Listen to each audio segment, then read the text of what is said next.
आवाज येतो, याच्यात राजगुरुनगर येतं, याच्यामध्ये आपण मंचर जुन्नर येत आहे, संगमनेर येत आहे, जुन्नर येतं, MIDC येते, संगमेरला सुद्धा आमचे MIDC आहेत.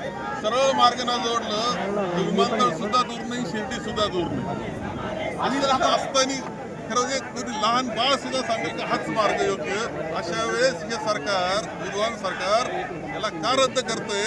त्याच्यामध्ये आम्हाला सगळं काहीतरी वेगळं राजकारण आमच्याशी झालेलं आहे. या मार्गाची मोजणी झालेली आहे शेतकऱ्यांच्या तिथून बऱ्याच वर्षापासून, पण अचानक असा महामार्ग बदलला जातो, कसं वाटतं? मोजणीच नाही निवड झाली, मोजणी झाली त्याच्या पलीकडे जाऊन महारेलचा पुढाकार घेतलेला होता. 20% महाराष्ट्र शासनाने द्यायचे, 20% केंद्र सरकार द्यायचे, 60% कर्ज घ्यायचं.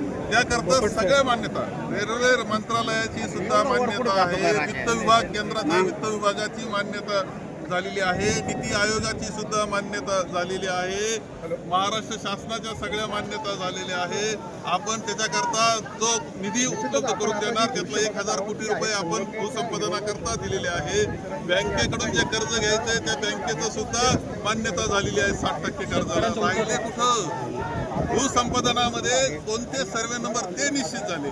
650 कोटी रुपये शेतकऱ्यांना वाटण्यात आले. हे सगळं असताना रद्द होतच कसं? याच्यामध्ये प्रचंड शंका आहे. GMRT काय आज हे सगळे मान्यता होताना GMRT आली नाही का? त्या आता का GMRT दिसायला लागली?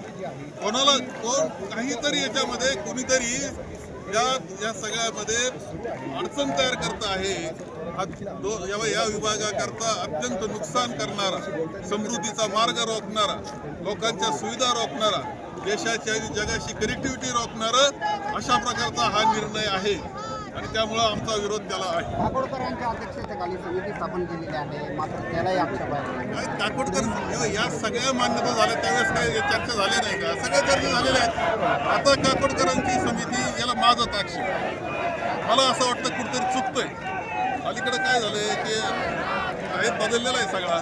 शेवटी आपण पाहतो ज्युडिशरीची सुद्धा कधी कधी काळजी वाटते आता अलीकडच्या कालखंडात. काय नेमकं मनात ज्युडिशरीच्या असं वाटत असतं तुमचा कालखंड आपला आहे.